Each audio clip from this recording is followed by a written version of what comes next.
Saya berikan contoh, ini bolak-balik saya berikan contoh, itu akan saya ulang-ulang terus. Nikel, lihat 7 tahun yang lalu, 5 tahun yang lalu, 4 tahun yang lalu, ekspor kita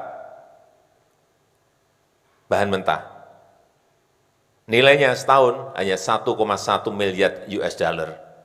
1,1. Artinya berapa itu? 1,1. 19 sampai 20-an triliun rupiah setahun. Karena yang kita ekspor raw material, yang kita ekspor bahan mentah. Begitu kita memiliki smelter, memiliki industri, dan turunannya 2021 ekspor kita sudah 20,8 miliar US dollar. Sudah 300 triliun lebih. Dari 20 triliun meloncat ke 300 triliun lebih. 18 kali lipat kita hitung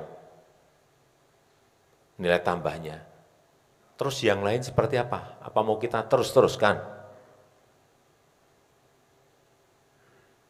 Ekspor bahan mentah, ekspor bahan mentah, enggak.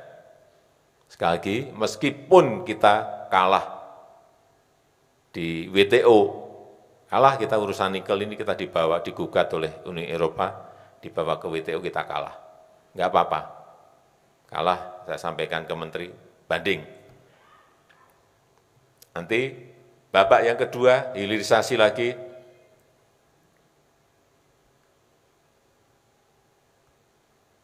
boksit. Artinya bahan mentah boksit harus diolah di dalam negeri agar kita mendapatkan nilai tambah. Setelah itu bahan-bahan yang lainnya. Termasuk hal yang kecil-kecil, urusan kopi, urusan usahakan jangan sampai diekspor dalam bentuk bahan mentah, raw material. Sudah ratus tahun kita mengekspor itu. Stop. Cari investor. Investasi agar masuk ke sana. Sehingga nilai tambahnya ada. Seperti kasus nikel ini nanti. Dari 20 triliun melompat ke lebih dari 300 triliun. Sehingga neraca perdagangan kita sudah 29 bulan selalu surplus, yang sebelumnya selalu negatif, selalu defisit neraca berpuluh-puluh tahun kita. Baru 29 bulan yang lalu kita selalu surplus. Ini yang kita arah. Kalau ada negara lain yang menggugat, yaitu haknya negara lain menggugat karena memang terganggu. Setelah saya cek, kenapa sih Uni Eropa ini menggugat? Ya benar, karena industrinya ternyata banyak di sana. Kalau dikerjain di sini, artinya di sana akan ada pengangguran, di sana akan ada pabrik yang tutup, di sana akan ada industri yang tutup.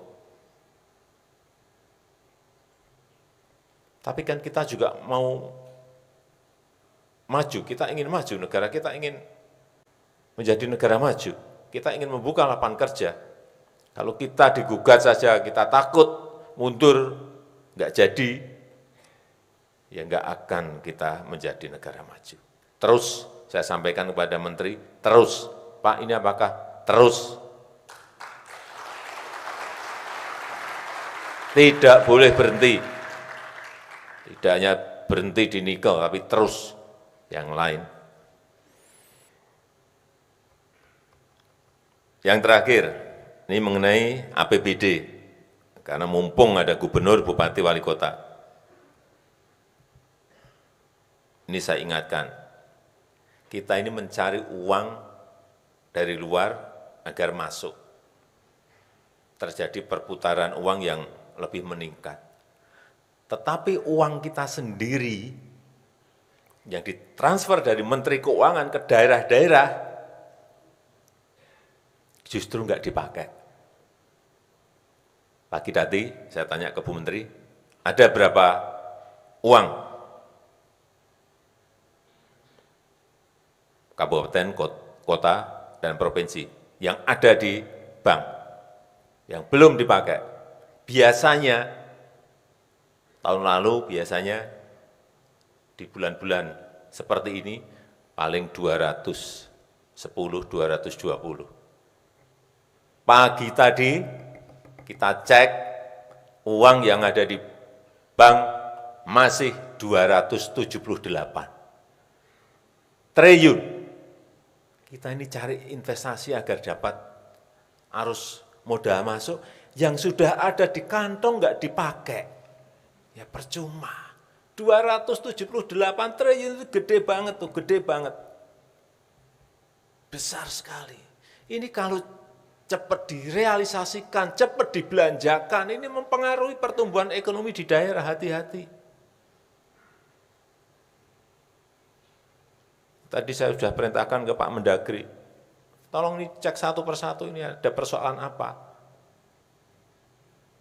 Situasi sangat sulit, tetapi malah uangnya didiemin di bank, tidak dibelanjakan. Gede banget, 278 triliun. Ini saya minta segera dibelanjakan.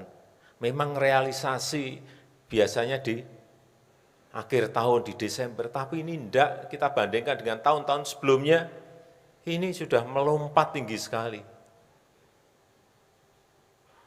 Ini cost of money kayak gini. Biaya uang itu gede banget. Kalau caranya kita nggak ngerti bahwa ini ada biayanya.